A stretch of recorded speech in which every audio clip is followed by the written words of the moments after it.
First question is family planning. That she said, the sister, in my grandmother's time, produce more children, good, but now the world is changing. Let's see whether grandmother is right or you are right. Now in Islam, as far as family planning is concerned, family planning is a big word, but there's unanimous agreement that as far as permanent method is concerned, all the Islamic scholars, everyone agreed that it is haram. Tubectomy, vasectomy, it's prohibited. Even abortion, it's prohibited unless it is to save the life of the mother. In that case, you can do permanent method, you can do abortion. For example, the doctor tells you that the lady has heart problem, and if she conceives again, it may be danger to her life. Or if she has multiple cesarean section, 3, 4, 5, one more child will be detrimental to health, then any method is permitted. So as far as permanent method is concerned, abortion is concerned, unanimous agreement, it is haram, because Quran says in Surah Anam chapter number 6 verse number 151 that kill not your children for want of sustenance, for it's Allah subhanahu wa ta'ala, Almighty God, who will give sustenance to you and your children. The message repeated in Surah Isra chapter 17 verse number 31, kill not your children for want of sustenance, for it is Allah subhanahu wa ta'ala, Almighty God, who will give sustenance to you and your children. Now here we realize, based on this verse of the Quran, killing children is prohibited. Furthermore, as far as temporary method is concerned, I being a medical doctor, as far as contraception is concerned, the most common is the copper T. And we learned in the medical college that it's a contraception. But we realize it's not a contraception, it's a contra-implantation. The ovum and the sperm has already met, they form the zygote, but it is a very early abortion. It's called as a contraception. The right technical word is contra-implantation. And if you let your imagination a bit ahead, it is nothing but an early abortion, so this too is prohibited. The different opinion as far as temporary method is concerned, but our beloved Prophet Muhammad, one person approached the Prophet and said that he used to do azl, that is coitus interruptus, breaking the act and preventing the fluid of the male to enter the female's body. The Prophet was silent. Now one group of scholars said because the Prophet was silent, he permitted. The other group of scholars said because he was silent, he prohibited. Difference of opinion, but let's get back to the main reason. So as far as copper T is concerned, that too is prohibited. OC pills, oral contraceptive, it changes the physiology of the body. Allah says in the Quran in Surah Rum chapter number 30 verse number 30, do not change the physiology of the body. And I being a medical doctor, I know there are so many complications for that. Now, coming to the basic question, why should a person want to do family planning? Is the basic question. Let's treat the cause. You know, we as medical doctors, we prefer treating, killing the germs rather than symptomatic treatment. One thing is symptomatic treatment. The other is knowing the cause and killing the cause. Now, broadly, majorly, there can be two reasons why a person wants to do family planning. One can be because he's poor and poverty prevents him from looking after many children. The other reason may be he's rich, but having more children, more spacing, he can make them doctors, engineers, etc. Now coming to the first reason, that if a person is poor, Islam has the solution for poverty. Don't kill human beings. The solution is zakat. In Islam, one of the pillars of Islam is every rich Muslim who has a saving of more than the nisab level, more than 85 grams of gold, he or she should give 2.5% of that saving every lunar year in charity. If every rich human being gives a zakat, poverty will be eradicated from this world. There will not be a single human being who will die of hunger. So as far as poverty is there, the solution is zakat. It's not killing human beings. Now second reason may be, I'm rich, I've got money, but I want to make my son a doctor. I want to make an engineer. So I give spacing. Less children, I can take care of them better. Sister, I am the 5th child of my parents. If my parents would have done family planning, I wouldn't have been here today. And do you know, sister, I am a medical doctor.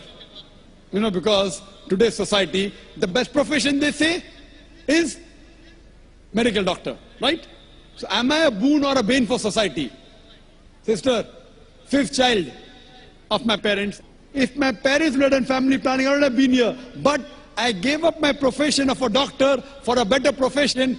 that is spreading the truth. Allah says in the Quran, in Surah Fussilat, chapter 41, verse number 33, وَمَنْ أَحْسَنُ قَوْلًا مِمَّنْ دَعَا إِلَى اللَّهِ وَعَمِلَ صَالِحًا وَقَالَ إِنَّنِي مِنَ الْمُسْلِمِينَ. Who is better in speech than one who invites people to the Lord, to Almighty God, works righteousness and says, I am the one who submits my will to Almighty God. I chose to be a doctor because I thought it was the best profession. It is a good profession, I'm not against it. But I found a better profession. From a doctor of a body, I became a doctor of a soul. If I was a medical doctor, you wouldn't have found 10,000-15,000 people here, right? You didn't come to hear a doctor of the body, you came to hear a doctor of a soul. So when I found a better profession, I changed from a doctor of a body to a doctor of a soul. So am I a boon or a bane for society? So it's a fallacy. As far as spacing is concerned, Almighty God has given a natural spacing known as lactation amenorrhea, breastfeeding. The moment you breastfeed, automatically there is spacing. But today's modern women, they don't want to breastfeed because they will lose their figure. Almighty God has given lactation amenorrhea. So now, there is a fallacy what people think, that if you have less children, you can educate them better. If you analyze and check the history of the Nobel Prize winners, all of them were not the single child. Many were second child, third child, fourth child, fifth child. They were Nobel Prize winners. They were intelligent. So it is a misunderstanding. That's the reason the Quran in Surah Anam chapter 6 verse 151 and Surah Isra chapter 17 verse 31, it sounds similar. The first verse, Surah Anam chapter 6 verse 151 says, kill not your children for want of sustenance, for it is Allah subhanahu wa ta'ala Almighty God who will give sustenance to you and your child. This verse is referring to the poor people. That if they have one more child, even I will die and my children will die. The next verse of Surah Isra chapter 17 verse 31, the order is reversed. Kill not your children for want of sustenance, for it is Almighty God who will give sustenance to a child and you. Why is the order reversed? Second verse refers to the rich people. Don't worry, if he has more children, he will not die. He is worried about his children. So God says, he will take care of your children as well as you. And now we realize, sister, that if you go to America, they encourage population. And the children wear a t-shirt, I am my father's tax saver. The more children you have, the less tax you pay. Same in Canada, same in Australia. In India, it's opposite. Hum do, hamare do. Ek ke baad abhi nahi, do ke baad kabhi nahi. It is a problem with Indian government. You know, China has the maximum population. India number 2. Do you know, sister, today, the two superpower in future, which countries are they? China and India. Why? Because of population. So grandmother is correct. The more population you have, the chances of the country to improve. China today is the country which is the maximum improving. And India is neck to neck fighting with China. So the difference of opinion, who will be superpower in the next 20 years? Some say India, some say China. Why? America is nowhere. Australia is nowhere. Canada is nowhere. So sister, population is a boon, it's not a bane. You should know how to utilize it. We don't know how to utilize it. What we have to tell the government, you change your laws to utilize the man force, to utilize the population. So your grandmother was correct, that the more children you have, she will also be better. And there's a third category, sister. They aren't poor. They aren't bothered about less children. I can take care of them better. What they say, who wants to take the headache of upbringing the children? You know, I'm rich, no problem, money. I'm not bothered whether my son becomes a doctor or engineer, but who wants to take care of looking after the children? Third category. You know, there are certain communities, you know, even Gujaratis, they marry early. They have children early, and by the time they're 35 years old, 40 years old, their child is 15 years, 20 years, they are sitting on the seat of the business of their father. So by the time they reach 45, they can retire. They don't have to wait till 60 years. Marry early, have children, children take care of the business, and they relax early.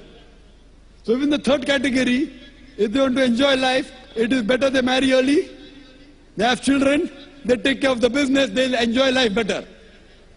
So that's the reason, As far as planning is concerned, Allah says in Surah Al-Imran, chapter number 3, verse number 54, Makru makrallahu wallahu khairul makirin. They planned and plotted. Allah too planned. Allah is the best of planners. So if you feel Almighty God can plan your family better, leave it to Almighty God. If you can think you can do better, the choice is yours.